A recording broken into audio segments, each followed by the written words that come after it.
सबका मंगल हो, सबकी प्रीति हो। मैं सारिका बमन साधना में आपका स्वागत करती हूँ। आज मैं बताऊंगी कार्तिक मास का महत्व और कार्तिक मास के व्रत का महत्व और उसके पुण्यमयी तिथि के बारे में।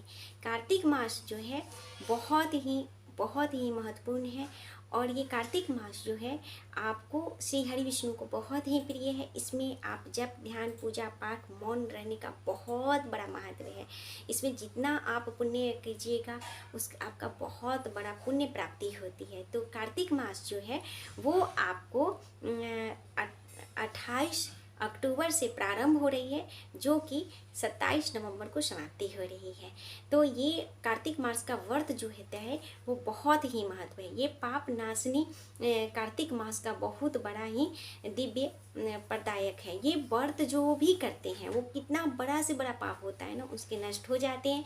जाने अनजाने में कैसे भी किसी से भी पाप हो जाता है तो वो जो भी पाप होता है वो आपके नष्ट हो जाते हैं।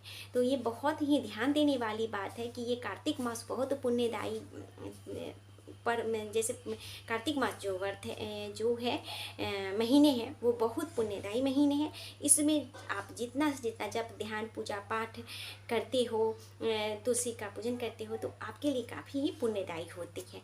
यह मास श्री हरि विष्णु को बहुत ही प्रिय है और ये भोग और मोक्ष प्रदायक है। इसमें आप भोग और मोक्ष को फलदायी देती है।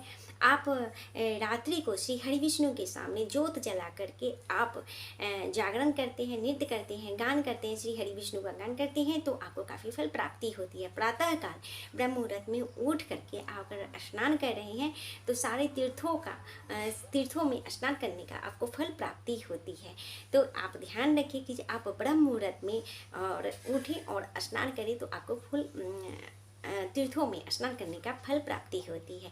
तो कार्तिक मास में उसके बाद है कि तुलसी जी का सेवा करने का और तुलसी का संकलन करने का बहुत बड़ा महत्व है। तुलसी जी का सेवा कीजिए, तुलसी पूजन का बहुत बड़ा महत्व है।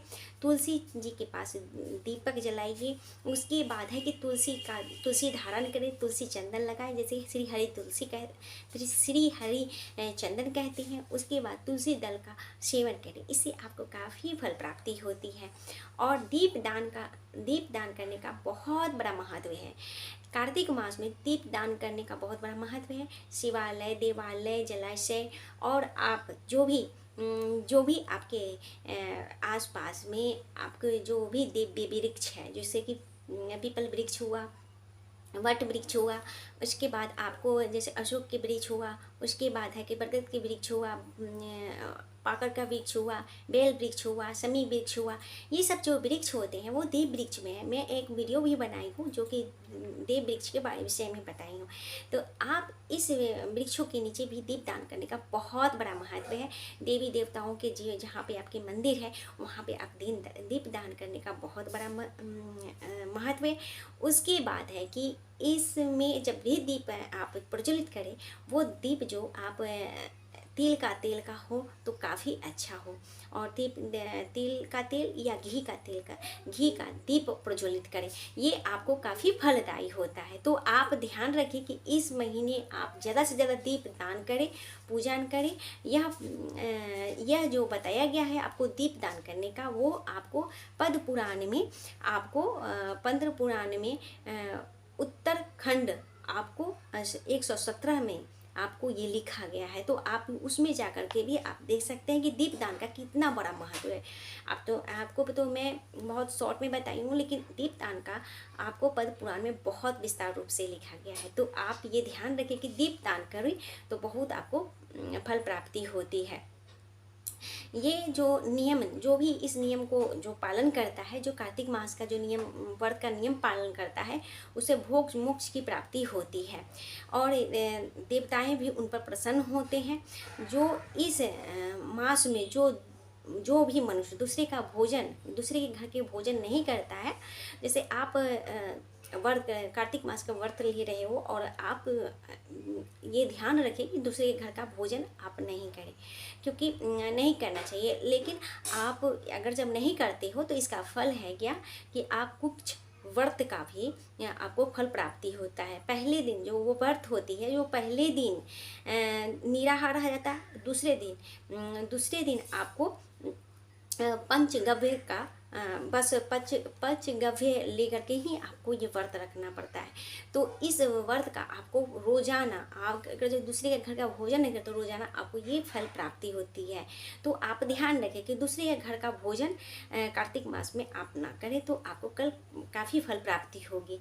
जो भी आप व्रत का संकल्प, कार्तिक व्रत का संकल्प ले चुके हैं, वो आप दूसरे के घर का भोजन ना करें। उसके बाद शहद का प्रयोग, जैसे शहद जो होगा, कासे का बर्तन हुआ, शहद हुआ, इसका भी आप प्रयोग ना करें, कासे के बर्तन में भोजन ना करें।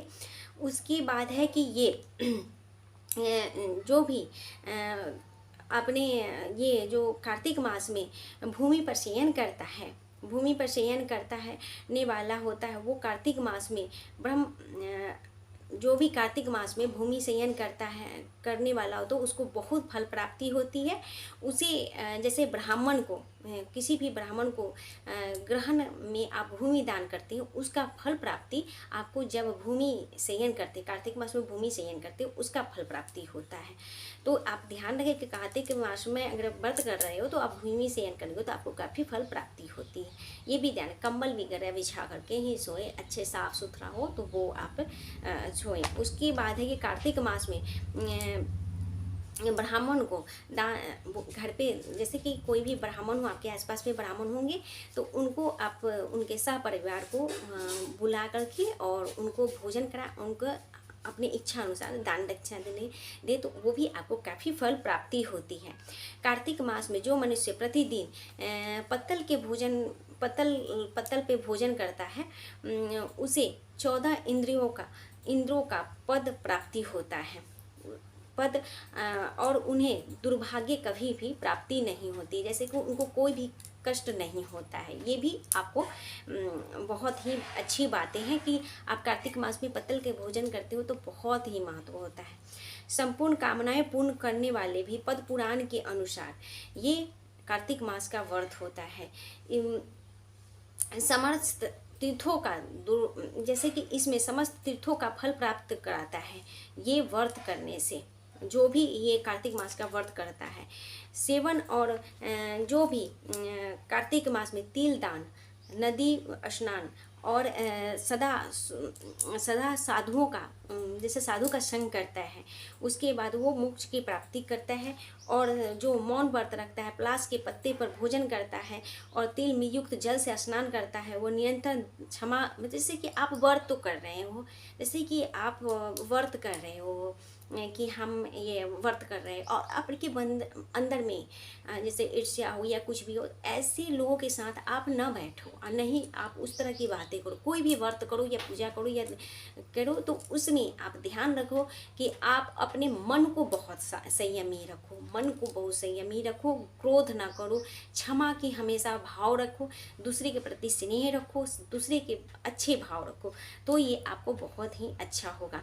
उसके बाद क्षमा का भाव रखकर पृथ्वी पर शयन करने का आपको काफ़ी फल प्राप्ति होती है। बड़े कैसा भी पाप होगा आपको ये नष्ट हो जाते हैं। बस ये एक कार्तिक मास में आप इतना करोगे तो आपको काफ़ी फल प्राप्ति हो। जो मुख में है, मस्तक पे और शरीर में, जो मुख में और मस्तक पर और शरीर पे जो भी तुलसी का धारण करता है, उसे श्री हरि उस पर बहुत ही प्रसन्न होते हैं और प्रसाद रूपी उसे तुलसी को प्राप्त करता है, उसका धारण करता है, उसे वो मोक्ष की प्राप्ति होती है। ये भी आपको बहुत ही, और जो तुलसी जब लेते हैं तो उन्हें बहुत ही संयमी रखना पड़ता है, वो ब्रह्मचर्य का पालन रखें और आप संयमी रखें, शुद्ध भोजन और शुद्ध भाव रखें, और आप जो शुद्ध भोजन होता है उस पर भी आप ध्यान रखें। तो ये चीज़ें, सात्विक भोजन वगैरह करें और सात्विक लोगों के साथ बैठें। जैसे कि कोई भी चुगली हो, जैसे कि कोई भी किसी का बुराई करता हो, उन्हें बुराई सुनना चाहिए, न कहना चाहिए। जब आप कोई भी व्रत कर रहे हैं तो उसमें न बुराई सुनना चाहिए, न बुराई करना चाहिए, न दूसरी की जैसे कि दुष्ट भाव कभी भी नहीं रखना चाहिए, किसी के प्रति नहीं रखनी चाहिए। तो ये बात आप ध्यान रखें। तुलसी का पूजन का महत्व बहुत ही पद्म पुराण में बहुत ही अच्छा से लिखा गया है कि कार्तिक मास में तुलसी का पूजन करने का बहुत बड़ा महत्व है। और इसका तुलसी का पूजन करने से आपको हर एक मनोकामना पूर्ण होती है। जैसे प्रयागराज में स्नान करने का, काशी में मृत्यु का, और वे वेदों का भी स्मरण करने का, जो भी आप जैसे कि हम जैसे प्रयाग में हम जाते हैं स्नान करने के लिए, उसके बाद काशी में हम जब मृत्यु होती है तो हमें मोक्ष की प्राप्ति होती है। तो ये सब चीज़ें जो होती है, और जो ये सब जो होती है वो एक तुलसी पूजन से आपको फल प्राप्ति होती है। तो आप ध्यान रखें, ये कार्तिक मास में आप तुलसी पूजन अवश्य करें, स्नान करें, ब्रह्म मुहूर्त में स्नान करें, सात्विक भोजन करें, और आप भूमि शयन करें। उसके बाद जो भी हो निंदनीय, जो भी आसपास में आपको कोई भी हो चुगली ये वगैरह करो, साधु जनों का सेव संग करो, तो इससे आपका काफ़ी फल प्राप्ति होती है। उसके बाद है कि आप द्वादशी को, और उसके बाद आपको द्वादशी के दिन आप द्वादशी के दिन आप द्वादशी के दिन द्वादशी के दिन तुलसी पत्र, और उसके बाद है कि आप आंवले के पत्ते को आप न तोड़ें, इससे घोर नरक को भोगना पड़ता है। ये आप ध्यान रखें कि 2 दिन है आप तुलसी के पत्ते को न तोड़ें। उसके बाद है कि आप उसे दोष लगता है, जो भी ये तोड़ता है ना उसे दोष लगता है। ये भी आप ध्यान, दीपदान का विशेष महत्व है। कार्तिक मास में दीपदान का विशेष महत्व है। पुष्कर पुराण में आता है कि जो कार्तिक मास में संध्या के समय श्री हरि का नाम लेकर के, ओम नमो भगवते वासुदेवाय नमः, हरिओम, या आप श्री हरि विष्णु का राधे श्री हरिओम, ऐसे कोई भी जैसे श्री हरि विष्णु का आप नाम लेकर के और दीप प्रज्वलित करते हो तो आपको काफ़ी फलदायी होता है। और आपको सारे जैसे तिल युक्त जो तिल वाले जो तेल होते हैं उससे आप ज्योत प्रज्वलित करते हैं तो आपको काफ़ी फल प्राप्ति होती है। और तुल्य लक्ष्मी की प्राप्ति होती है। लक्ष्मी, जैसे आपके घर में धन धान्य की कमी हो तो आप अवश्य ही तिल का तेल शाम के समय श्री हरि विष्णु का नाम लेकर के आप प्रज्वलित करें। आपके घर में सुख शांति और समृद्धि बनी रहेगी और आपके घर में लक्ष्मी की प्राप्ति होगी। आप चतुर्मास का अगर जब व्रत नहीं कर पा रहे हैं किसी भी कारण कि हाँ नहीं कर पाए हैं, तो कार्तिक मास का अवश्य ही व्रत का संकल्प लें और व्रत का संयमी और नियमित करें। इसमें जैसे कि ये कार्तिक मास में आप ध्यान रखें कि आप ब्रह्मचर्य का पालन रखें, भूमि शयन करें और सात्विक भोजन करें। उसके बाद है कि आप स्नान आदि दान पुण्य करें, जप ध्यान ज़्यादा से ज़्यादा करें और नाम जाप ज़्यादा करें। उसके बाद है कि आप झूठे पाखंडियों लोगों से बचें, ये सब ध्यान रखें। तो मैं आपको बता रही हूँ कि चतुर्मास का व्रत अगर जब आपने नहीं कर पाए हो या किसी बस नहीं कर पाए हो तो आप ये कार्तिक मास का जो 1 महीने का है तो वो इसका व्रत संकल्प अवश्य लें। आपको जो चतुर्मास का फल प्राप्ति होगा वही आपको इसमें प्राप्ति होगा। और मैंने आपको बहुत सारे ऐसे बताए हैं कि आप कुछ भी करते हो तो आपकी हर चीज़ आपको मैं बताती हूँ, आप ये चीज़ करोगे आप खुद ही महसूस करोगे कि हाँ मेरे में क्या चेंज आ गया और मैं कहाँ था और मैं कहाँ थी और मैं कहाँ पहुँच गई।